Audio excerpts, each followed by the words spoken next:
Nerd alert! Property Nerds, the home for data-driven property investors, where we uncover Australia's hot and cold markets, latest headlines and trends. Welcome back to another episode of the Property Nerds podcast. I'm your co-host Arjun. I'm joined by Jack. And if this is your first time tuning in, I'm the founder of InvestorKit Buyers Agency. We're Australia's Buyers Agency of the Year for 2024 and 2023. And I'm here joined by Jack from Fouracre Financial. So we've got an exciting episode here today. And if you are going to stay into the end, you're going to learn a lot about the world of SMSF in particular. Not just the setups and the day-to-day stuff with it, but more like some trends that we've been noticing from some interesting research that we've done. And so please do stick around to the end when it comes to understanding SMSF, because we're seeing a huge activity level in this. And so it's important that if we're seeing so much of this, what are we seeing? Why are we seeing it? And what can we talk about in today's episode that'll help you with it if it's something you're considering? So Jack, I might throw over to you first. SMSF finance, it's ramping up like no tomorrow. From what I remember, I think it's something like 1 out of 8 purchases for us, maybe some years back. And it's now almost 1 out of 5 purchases. Wow. Like it's lifting substantially. What are you noticing in your space, and why do you think SMSF is becoming such a hot topic right now? Yeah, so I think a big driver of it is that people that are hitting their borrowing capacity limits outside of super are kind of looking to super as a bit of an add-on to their portfolio. That's one big reason, but the more that I've delved into SMSF, the more I think that it's actually can play a pivotal role in your strategy, in your long-term strategy and your exit strategy, and you know how you accumulate assets and then deploying that into retirement. It's really powerful, man. There's some of the benefits that you have with super. It can really enable the exit strategy if you do it in unison with the purchases that you're doing in your personal name and in trust. Now, we obviously know the biggest thing that we've recognized is leverage seems to be that key factor for property investors, because it's like, I don't get that in my own super. Now, if you're listening to this, by the way, it's important to note that Jack and I aren't financial advisors, and we aren't able to give advice on self-managed super funds or whether it's the right fit for you personally. This podcast is completely general in nature. We're talking about what we see in the SMSF world, what we're commonly seeing from lending policies, property buying, client decisions, and surveys that we've conducted. For anything SMSF for your personal journey, speak to an accountant, speak to a financial planner. Obviously, introductions that we can make, because we deal with so many that can help. So you have alignment between the team. And for that, we'll drop a note shortly. But Jack, in terms of the borrowing capacity, yes, you talked about something where people are capping out. But when it comes to like the SMSF, how much do they have left extra? Like, I mean, I know you're saying that they get a new wave of borrowing capacity. And is that because they don't consider it like your personal debts as the same as your SMSF? It's like a separate line drawn? That's right. So when a lender, so say you're buying any property in your personal name or in a trust outside of super, right? A lender is looking at your income, but they're not including the super in the serviceability. So all the servicing they're doing is excluding super, because super just goes directly to your super fund. Now, when you're looking at borrowing within an SMSF, they're not looking at the income, like, yeah, your taxable income, they're looking at it, but what they're really looking at the super contributions. You could be making a little bit extra, but that super contribution is not going to servicing debt in your personal name. That's going directly to your super. So with those super contributions plus the rental income on the property, that's what they're looking at. And yeah, if you are tapped out on your borrowing power, you've got 11.5% of your super that is going directly to your super fund to service that debt. And yeah, it can really open things back up. Now, you get extra capacity in the SMSF. How much though? Like, how does it work? I know it varies from people's income and contributions, but is it like you can use your fund to buy 3 or 4 properties, or do you get usually tapped out at 1 or 2? What's the big difference makers here? Well, it depends on your income, and it really depends on the actual funds that you have in the fund, because a lot of times people would run out of cash within the fund before they run out of borrowing power in the fund. So when you're borrowing outside of super, lenders have to look at your living expenses. They have to look at all of these other things, right? Dependents, right? All that. When you borrow within super, they don't really necessarily look at that. It's pretty much, it's separate entity. There's no living expenses involved. It's just super contributions, rental income on the property, loan repayments, really, really straightforward. So, but generally you'll find that people run out of cash in the fund before they run out of borrowing capacity, but it really depends on the total household income. Obviously, the more total household income you have, the better your borrowing would be. Now, with business owners, they obviously can have incomes fluctuate over time. So sometimes they have a salary that they pay themselves. Sometimes that salary isn't there and they have profits. Like, how did they get that, superannuation review when it comes to servicing? Because that would be a bit tough, right, in terms of different policies for them? Yeah, it does vary a lot when you're self-employed in regards to super contributions. I really feel for the people that are self-employed that never really were pushed to put money into the super, although they should have. Some accountants are pretty strict with having their clients put money into super. Other accountants don't really care, and it really shows towards the end of the investment journey for those clients that haven't put any money into super.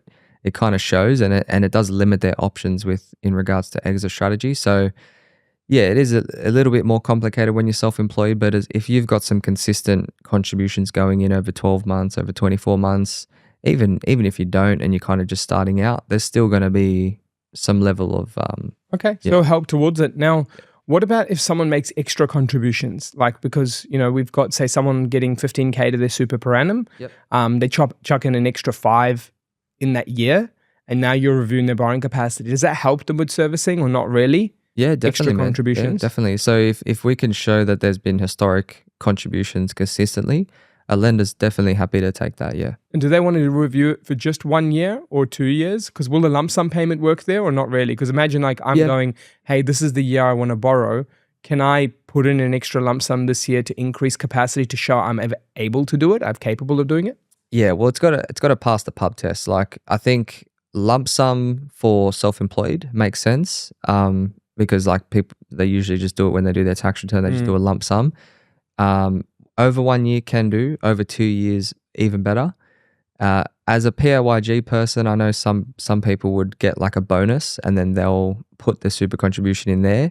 For lump sums with a PAYG, over 2 years should be fine. But if you can just have it consistent, even over 6 months to a year, we can make that argument. But even if there's no extra, if there's no historic extra contributions, if we can still demonstrate that there's capacity to make proposed extra contributions, then we can even increase the lending there.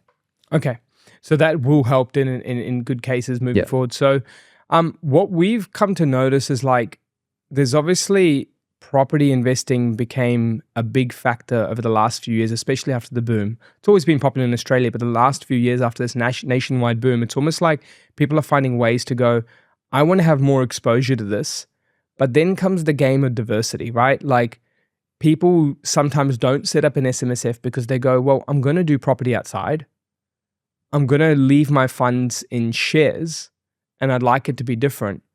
But from what I know, you can still diversify in an SMSF as well. Is that right? And is that something that people also should be doing, considering that it's not just property at the end of the day? Well, if they're specialized in that area, if someone really knows shares and they think they can do better than their current fund, you can do an SMSF and put it into shares. It doesn't always have to be in property, but obviously I like property. Obviously, you can leverage into property. You can take 200,000 of cash and super and turn it into an 800K property. You can, and then you're exposed to the growth based on the 800K, not the 200. So with shares, you're limited a little bit with the total exposure. Yeah. And especially, with all the benefits and discounts on capital gains when selling a property in super, it can really enable an exit strategy. So that's big, and people don't talk about that often, right? But I guess the main thing here is that if you are thinking shares, we've seen people do shares in super. We've seen people do SMSF shares. We've seen people SMSF cash, SMSF even premises for their buildings in terms of their businesses. Quite common in the dentistry and medical space where they get a commercial office, commercial retail space, use that for their business, but then it's purchased from their super, so they're supporting their retirement from the rent and the assets, right? So there's so many things that you can do. It's important to look at what your options are. But I did remember something pretty funny. I was like, man, super sounds like such a cool word. Like, where does it even come from? And so I could be wrong here, but from what I looked at the internet, the superannuation, it comes from the 1600s when superannuated means to declare obsolete. It comes from the Latin word superannuatus, which means to be too old. So that's pretty interesting. Like it's pretty much just the whole world calling you an oldie essentially when you get into it. But then they've nicened up the meaning. Like, and they gave me more examples here. We have superannuated our fax machines, our iPods, and our VCRs. So look, whilst it's a great vehicle and it has options both obviously in super funds or in superannuation, it's clear that the meaning ain't that sexy. It's basically telling you you're an oldie and get done with it. But then now the word has kind of gone full circle. And instead of it meaning sort of disqualified or obsolete due to old age in 1690, it now means retirement and pension because of age, right? So a bit of a switch up. So someone's obviously been hurt in the feelers and changed this one. And here we go. Today it means money to live on in the golden years for fit and healthy 60-plus-year-olds who expect to live another 90 years. There is nothing outdated or old-fashioned about that. So to my 60-plus-year-olds, we love you. Dad, that's you. Love you too. You're totally, it's all golden here. And let's make that next 30 years a hell of a ride. But SMSF, if you wanted to understand superannuation and where that meaning comes from, well, that's where it is. I'm from New Zealand. They called it KiwiSaver over there. Oh, yeah. Which, I mean, like, I think that sounds pretty straightforward. Hey, like just saving. You're a Kiwi, saving for your future. But with super, I guess the key thing I wanted to jump into is we've done some research on this. And I wanted to share a few stats on this. And this is research that we've done like on the superannuation world itself. And when we conducted this was survey-based research. So we got a lot of insights, a lot of survey responses to understand where people are at. And what we found was pretty interesting. So while SMSFs can be a powerful tool for building wealth, it's actually not as widely used by many Aussies. It's something that's picking up in popularity, but not as widely used. Our data from the survey said that 60% of Australian investors that answered the survey are actually eligible for an SMSF, and the eligibility was simply based on like balances and having a balance of at least 200,000 plus or 150,000 plus, depending on them. But the key here was that we had 423 respondents, and over 60% revealed that even though they had that position in super, they still hadn't set it up. Now, it doesn't mean you have to set it up, but it just shows that there are a lot of people that may not be aware or haven't thought of it or haven't considered it, which was definitely the case there. Only 35% of those that were eligible for an SMSF that, are aware of it, have thought and actually considered it, were the ones that are using it. So it gets lower when you go from not aware to not aware of eligibility to now, I'm aware of it, but I just haven't gotten around to using it. And then 39% of the SMSF eligible respondents said that, look, I wasn't having an SMSF just because I don't have the knowledge about it. So those that, were eligible for SMSFs in terms of the ideal balances recommended by ATO or that consideration when it comes to financial planners, and they were like, oh, look, I'm aware of it, I'm eligible, but I don't know much about it. So it's clear that there's a big education piece. And when we were seeing what the biggest responses were, the top 3 responses was that I don't understand how to set up an SMSF or believe it would be too complex for my needs. The second biggest one was the superannuation balance. I'm not sure if my balance is large enough to use it effectively. So that was interesting. And then number 3 was I just don't have the necessary expertise or confidence to actually self-manage my superannuation. So all really good reasons to consider a few things. Firstly, get the insights from a team around you.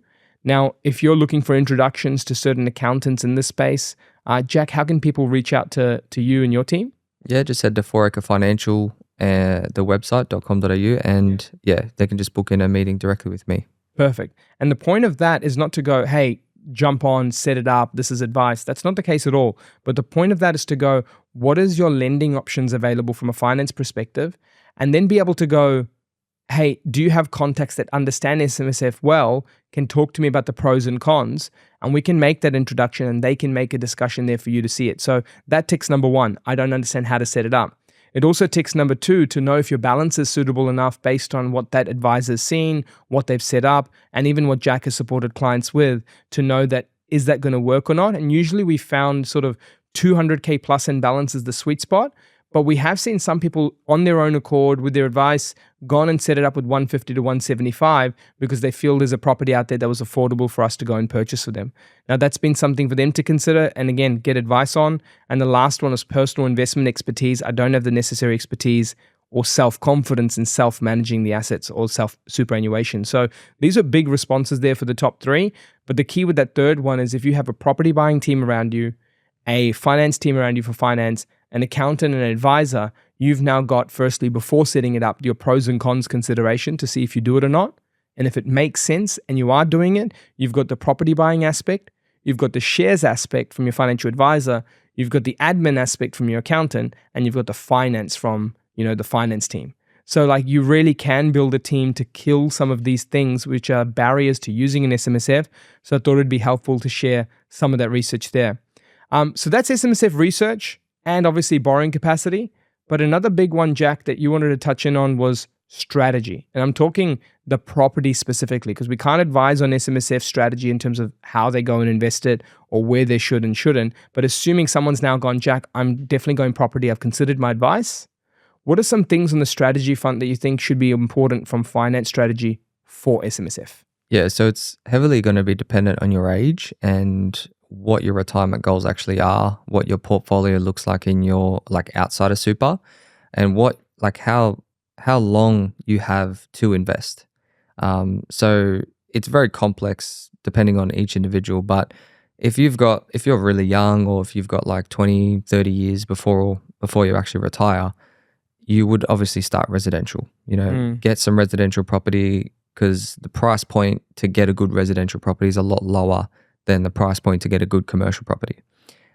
If you've got the capacity to go commercial straight away and a really high value commercial, but you're still 20 years out from retirement, you could probably still spend that first half of that 20 years building up a residential portfolio because it's actually really generally selling a property is quite costly and you wouldn't want to do that, right? But because of the heavily discounted capital gains tax in super, to sell, you're actually keeping a lot of that capital.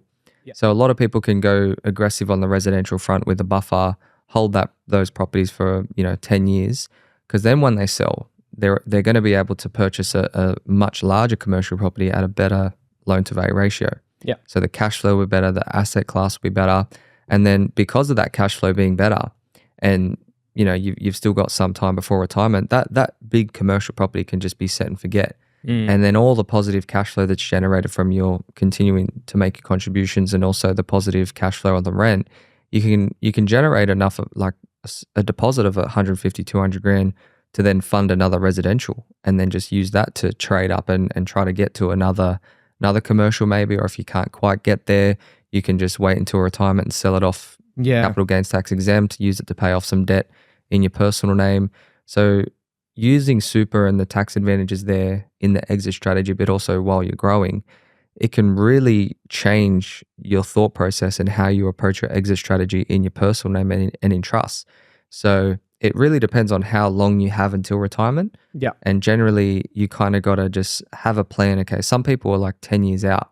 Okay, so it's all right, well, maybe for the first 5 years, we'll go heavy on the residential, then start to consolidate out and generate a large deposit for a commercial at a low LVR. But yeah, you can get a really quality residential property for 600, right? But for commercial, you'd want to be closer to 2 mil.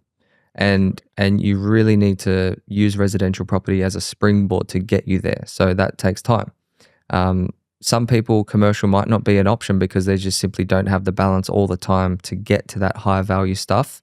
And then in that case, I probably wouldn't consider going that lower purchase price for the commercial just for the sake of it. There's still... And that's a big one, man. 100%. People forcing themselves into an asset because they think it's got that extra bit of income. Don't do that. Get the right one. Obviously, if you have a real defined cutoff date and that needs the income asset there, sure. Yeah. But I mean, that upgrade from residential to commercial, people, I think what happens I've found is that people think that, I can't do commercial if I keep getting residential. But the thing shouldn't be that I can't do that and always wanting both. It's okay to get rid of stuff. Yeah. Do you know what I mean? It's okay because you're in consolidation phase. That's like right. if you're getting rid of your residential to transition to commercial, like use that as a celebration of the residential and what it's done for you rather than, oh, I invested all this money in residential and now we're going to commercial and now I have to start again. Like, no, use that as a celebration. Like you could not have saved that money that you're about to now have. Yeah. You could not have saved that tax from just your after-tax savings on top tax rates personally, where you're having much lower tax rate in the SMSF when you're exiting. Yeah. And so I think the key there is like to firstly go, we don't want to flip residential properties really quickly to get to commercial, but the key is, factor in your 10 to 15%, meaning your buy and selling costs plus CGT altogether of that purchase price. Everything above that is true growth. And then obviously inflation too, but everything above that is true growth. And then using that moment where you go, if I've got that 10, 20, 30 years, residential will be a great transition asset to commercial down the track. So it's a really good point. Yeah, and I think for some people that can't get to commercial, it's not plausible to get to commercial, that's fine. Like if you even just have 2 solid residential properties, and then you just carry that through into retirement, you can just sell off one to fund the first 5 or 10 years of your retirement and then keep hold of the other one and then just sell that off when you kind of are getting the balance of your money is kind of getting low. And I've had, my parents did that. Like I know a lot of clients plan to do that because selling off and going commercial with a high loan at a low purchase price just wouldn't make sense. So to keep the residential properties and sell them off without capital gains tax would fund your retirement. And this is excluding your plans in your personal name. But if you do it right and you have enough time to plan, it can definitely influence your decisions on what you're doing in your personal name, and it really can enable things. So knowing this, when I hear people say diversify, I don't want to do SMSF, just keep it in the shares for diversification. It's like, yeah, but you could be leaving a lot of opportunity on the table. 100%. Go and understand what that opportunity is. Make a well-informed decision. Get that financial advice to understand if it works for you. And if you feel like you need that greatest level of diversity, which you always should have, you can have it in your SMSF, which is something recommended by people. Like they'll always say, do you have a bit of cash? Do you have a bit of shares? Do you have a bit of property? You can have all 3 in that as well. But consider your options. Reach out to Jack's team if you'd like to understand it from the finance view. And then from the finance view, we have the right contacts that introduce you that you can have a, unbiased chat and then just understand whether it's like, do I do it or do I not? Know your options, because we're seeing it double in terms of inquiry rates in recent times. And that definitely has to do with the borrowing power, definitely has to do with people looking to take control of their own future, utilize leverage, and do that on their own accord. So that's it from us here at the Property Nerds. SMSF, today's topic, by a special request from many that have been on the side, just hearing us talk through finance property. They really wanted SMSF. So I hope that gives you some insights. And check out our blog at investorkit.com.au with more of the research on SMSF. We've done a few blog posts on them, alongside a research report that we've shared on our white papers tab, which was custom research that we did on SMSF through that survey I'd shared just before. So that's investorkit.com.au, and have a great day. Game over.